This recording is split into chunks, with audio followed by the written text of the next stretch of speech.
नमस्कार मित्रांनो. ठरलं तर मग मालिकेच्या आजच्या भागात सुभेदार वाड्यात आता केवळ शांतता उरली नाहीये, तर एका मोठ्या वादळापूर्वीची भयाण स्तब्धता पाहायला मिळत आहे.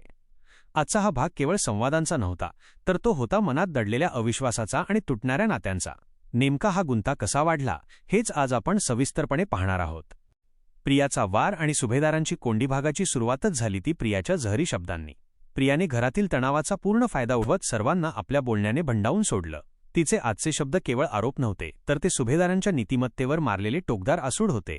ती साऱ्यांसमोर ओरडून म्हणाली, एका गुन्हेगाराला घरात सन्मान आणि माझ्यासारख्या पीडितेला बाहेरचा रस्ता. हा कसला तुमचा न्याय? तिचा हा वार घराच्या पायालाच हादरे देणारा ठरला. प्रियाने ज्या पद्धतीने सुभेदारांच्या संस्कारांवर आणि निर्णयांवर प्रश्नचिन्ह उपस्थित केलं, त्याने कल्पनाताई आणि पूर्णा आजींच्या मनात संतापाची लाट उसळली. अर्जुनने तिला तिच्या जुन्या पापांची आठवण करून देऊन गप्प करण्याचा आटोकाट प्रयत्न केला, पण प्रिया आज मागे हटायला तयार नव्हती. अखेर सायलीने खंबीरपणे तिला तिथून हाकलून लावलं खरं, पण प्रियाने पेरलेली ही संशयाची ठिणगी आता संपूर्ण वाड्यात धुमसणार आहे हे मात्र नक्की. अस्मिताची वेदना आणि तुटलेला विश्वास. दुसरीकडे सुभेदार घराण्याची लाडकी लेक अस्मिता आज पूर्णपणे कोलमडून गेली आहे. ज्या सचिनवर तिने जीवापाड प्रेम केलं, ज्याच्यावर डोळे झाकून विश्वास ठेवला, त्यानेच घराला उद्ध्वस्त करण्याचा प्रयत्न करावा, ही जखम तिच्यासाठी फार खोल आहे. सायली जेव्हा तिचं सांत्वन करायला गेली, तेव्हा अस्मिताने एक असा प्रश्न विचारला ज्याने सर्वांचीच बोलती बंद केली. तिने विचारलं, सायली, ज्याने माझ्या काळजावर वार केला, तो माझा जुना आणि निष्पाप सचिन मला पुन्हा कधी मिळेल का? या प्रश्नाचं उत्तर ना सायलीकडे होतं ना विधात्याकडे. अस्मिताने जेवण नाकारलं आणि तिचा तो विमनस्क चेहरा पाहून प्रतापराव आणि कल्पनाताईंच्या काळजाचे तुकडे झाले. घराची लेक जेव्हा अशी दुखावली जाते, तेव्हा त्या घराचा आनंदसुद्धा पोरका होतो, याची प्रचिती आजच्या भागात आली. अर्जुन आणि सायली नात्यातील पहिली मोठी भेग, पण आजच्या भागातील सर्वात धक्कादायक आणि क्लेशदायक वळण म्हणजे अर्जुन आणि सायलीच्या नात्यात पडलेली भेग.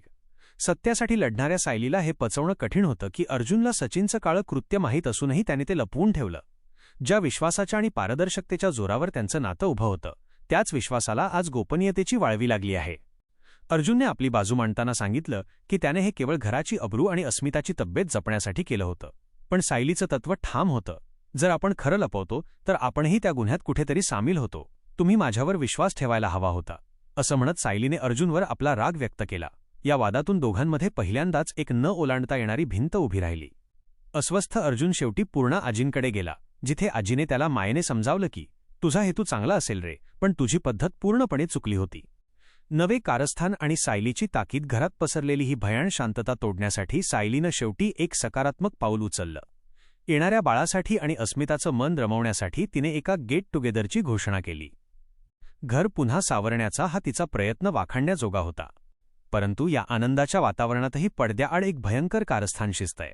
प्रिया चोरून नागराजशी महिपतला लपवण्याबाबत बोलताना सायलीच्या नजरेस पडली. शत्रूला साथ देणाऱ्या प्रियाला सायलीने गाठलं आणि शेवटची ताकीद दिली की जर तू या घराच्या शत्रूंना मदत केलीस तर या घरात तुला कोणीही वाचवू शकणार नाही. समाप्त. अशा प्रकारे सुभेदार वाड्यात एकीकडे सलोख्याचे प्रयत्न सुरू असतानाच दुसरीकडे संशयाची नवी ठिणगी पडली आहे. आता सायली प्रियाचा हा डाव उधळून लावणार का? आणि अर्जुन सायलीमधला हा अबोला कधी सुटणार? हे पाहणं खरंच रंजक ठरेल.